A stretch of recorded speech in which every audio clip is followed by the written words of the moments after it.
Hey ladies and gents, we are back with Classic in a BF-109B game. This is a Tier 4 energy fighter. So really, if you want to learn how to play energy fighters in this game, the first one to really work on is the one before this, the AR. He, of course, is playing the Tier 4, the Tier 5, the BF-109, the next one. These are really good planes, and I'll be honest, most people, once they get to the 5, a lot of people like to prefer the Spitfire, obviously because the Spitfire is a very good plane. It has a good turn, good weapons and whatnot and that kind of stuff, and a lot of times they seem to dominate a lot of these lower tier matches, you know, the Tier 5 and above, at least 5, 6, and 7s usually. Spitfires are very popular planes. So are the Japanese planes, obviously because they turn quite well. However, I guess you can make the argument that really, honestly, the 109s starting at Tier 4, 5, maybe even, well, I won't push 6, but honestly, the 109 at Tier 5 is probably the best plane at Tier 5. Played right. Classic is a seasoned veteran of this game, and he plays the 109 how it should be played, right? With its speed and its altitude performance. The zeros in the Spitfires really don't have much. I mean, this 109 right here, which is the Tier 4, played well, can, in fact, probably most of the time, in the right hand, right player, can easily take the 5-0, Tier 5-0, and the Tier 5 Spitfire.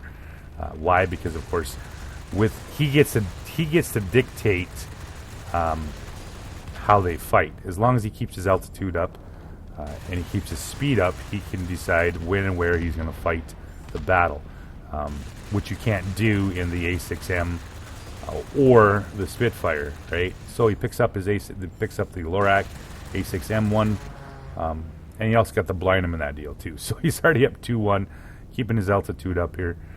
He's not getting himself into any kind of turn fight here. He's just constantly up down, dropping on targets, blasting them with the 20 and the 2 and the 4 7.62s. I believe 7.92s. I'm sorry, came 7.62s. So he's got 4 machine guns and the 1 cannon. The 20mm is pretty good on this plane. All right, so he's back to the. He's already picked up 2 sectors. He's heading here for his 3rd one. That's the one nice thing about the energy fighters. They have the speed to get to the objective, right? They do well at taking objectives.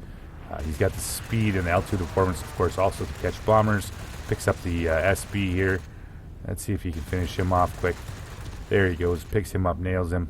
And unfortunately, the thing hadn't turned yet. Locked, I guess that's the word for it. Round he goes. He's looking for his next target. He's at 1,700 meters here, which means he's starting out above everybody else when they do spawn. 2 seconds till spawn. He's going to drop down here. There we go. Picks up the BK-534 going through. And like BK just does not have the chance here. Great turn and burn, a kind of, tight biplane. However, he's dealing with a 109 that doesn't care about that because he doesn't have to play that game. All right, round he goes. He's looking for targets, looking for some heavy fighters. Let's see if he can pick them up here. Oh, there we go. He needs 1 aerial kill. Picks up the HE. HE is, not at the top of his altitude performance, but he's starting to get, close. So they've picked up the center objective here. He's got a couple red baddies here to finish off. Over he goes. He's looking for... There we go. Picks up the Blenheim going through. And Blenheim's like, So now the Blenheim is, of course, a heavy fighters, which don't turn real well. He's turned that to the side. He probably would better off if he would have dove, picked up some speed, and tried to outrun the 109. Picks up the Whirlaway. Let's see if he can pick up Harris. Nice. Finishes him off. Picks up 10,000. An Akamatsu medal. He's cleared the center here. He's lost about half his health, and he's trying to get some more altitude here. He's looking for that bomber. There we go. With the energy fighters, you do have the ability to dictate the fight. And that's exactly what Classic's doing here. He's not getting into any prolonged dog fights with them. You're not seeing him trying to, unless it's of course a bot, because a bot will, for the most part, after a couple turns, will just quit on you. But if it's a human, he's like I said, he's not getting into any sort of turning fight with them. He's using his his altitude, his vertical up and down here. Picks up the I-16I. There we go. Nails him, and he's going to pick up some health here too. Pulls in. There we go. Starts to get the wrench rolling, and he's going to head back towards center here. Nice speed on these planes. The 109 is still one of my favorite planes.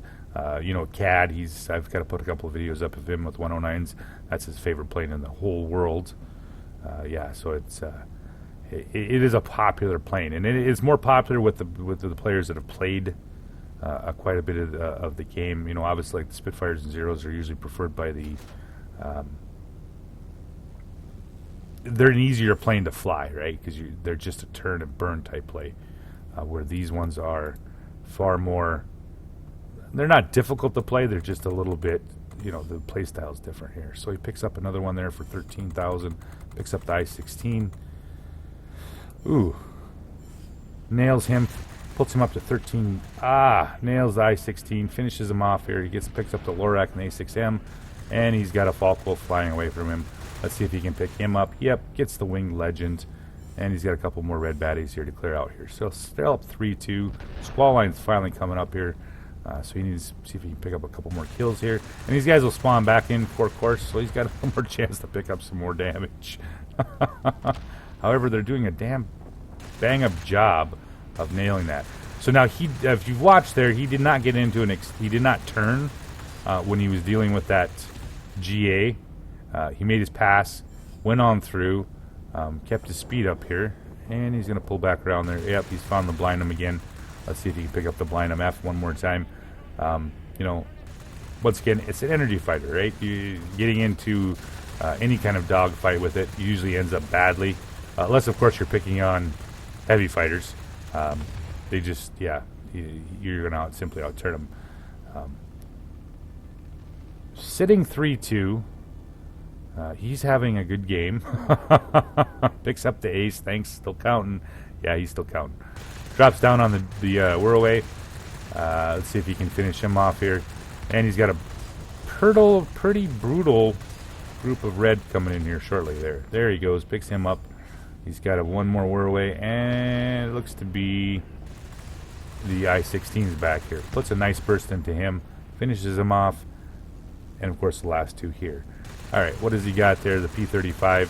Yeah, P-35 is just simply outmatched. Finishes him off. He is killing it. Almost a 21K here. Picks up the A6M1 coming through. Ooh. Now, he did not. You can see how quickly the A6M has turned. And Classic's not playing that game here. He's using his boost and his speed to simply just run away. He gets to dictate the fight, right? He doesn't have to play the turn and burn. They picked up the Garrison. It is 3-2 here. However, they are so far ahead. 684, 441. Now he's up and over here. The A6M realizes he can't catch him. Turn to a different target, which lets Classic come back in and picks up the A6M from the rear. Nails him. Locked in about 8 seconds here. Who does he got inbound here? Oh, picks up the BK. BK also has a 20mm. Ouch, that hurt. However, he's able to turn quick enough to pick up the Kazadub medal and 22,000 for the personal points here. So, doing some wild gyrations. He's got a baddie on his tail here. He's putting, if you've noticed what I was talking about earlier, using that speed to advantage. He pulled it over, used his boost, dived, and he's picked up a lot of speed. He was able to just simply run away. That's one of the key things about energy fighters, is having that ability, of course, just simply to dictate the fight. So, pulls back down. Let's see, there he goes. They've picked up the center objective here, and with Squall line is up here. There comes the BK. Sitting, somebody's nailed him. He's got one plane left, and of course it is the heavy fighter. And Benny's also going to die. Nice. So, thanks Classic for the game on how to play the 109. You just did just about everything you could possibly do how to play this. So thanks for watching, guys, and have a good night.